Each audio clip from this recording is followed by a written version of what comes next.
Goose frappa. Yes, man. Some of us cannot be living in the clouds, man. We have to live in reality. And alas, I have to run Windows for two of my clients. Well, that's two of my clients. Because I have to have a dedicated Windows machine for them. You have to have total control over it. But I can run WSL, thankfully. And I can choose the distro that I run on it. So Arch it is, by the way. Of course it is Arch. So I thought, I'm running Arch. It's running great. Somebody else on the YouTubes has to use WSL for work. So why not just show them how I set up my Arch? Win-win for everybody. So, and you get to spend time with me. What's not to like? So let's jump into it. First of all, if I go through this quickly, don't worry. I got you, my friend. Don't worry about a thing. So check out the link in the description. That's my blog. All the commands are going to be listed there. So I've got you.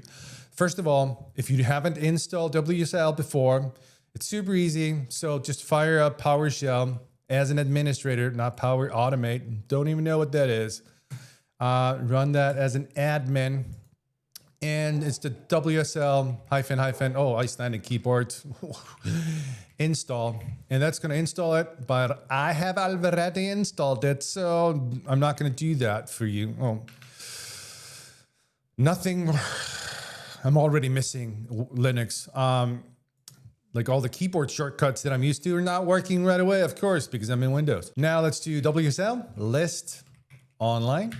And now we see a list of the distributions that we can run. And of course, there's the golden goose Archie Linux. Installation is also pretty straightforward. Or is it?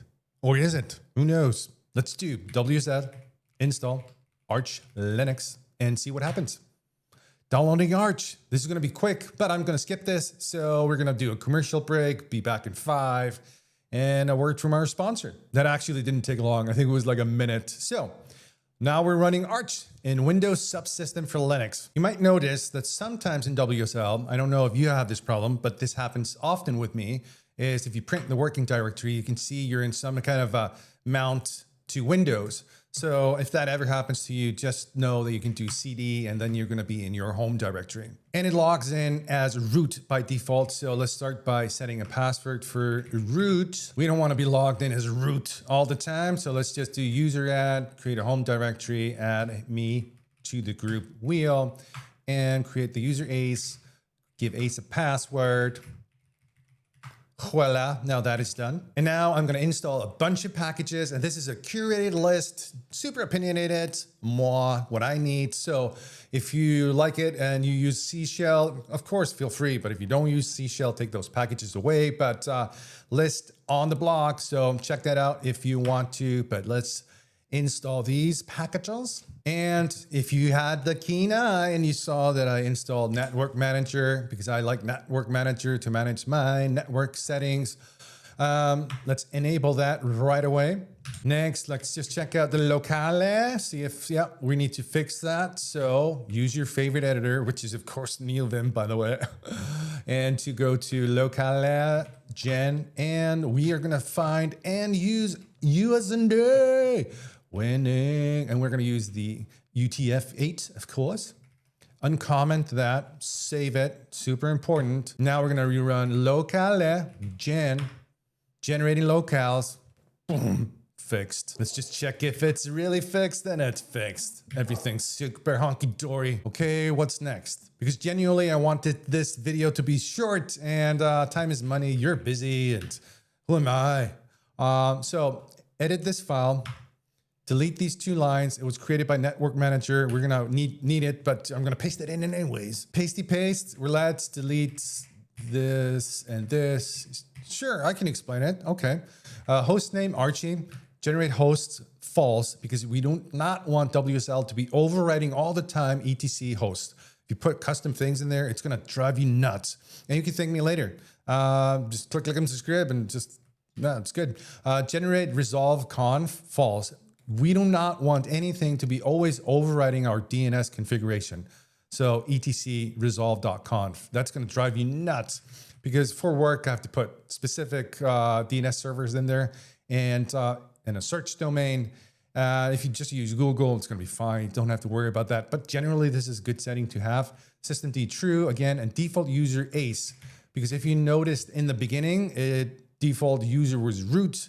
So that's how the cookie crumbles. And let's just save that. And we're going to be happy as two newlyweds, two peas in a pot, which I don't understand, but they're happy. I think the next thing that we should do is actually terminate this instance and see it come back up with all our magical settings. So terminate Arch Linux.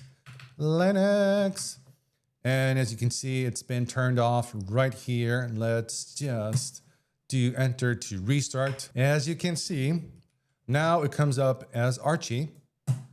And we should just be golden. NMCLI. So network manager is working. What are we going to do next? Let's close that. I think I forgot one thing, people. I don't know if I put Ace in the wheel. Okay, he is in the wheel group. So let's do SU and become root. Now we do the sudo. Go to the bottom, back to the bottom of this.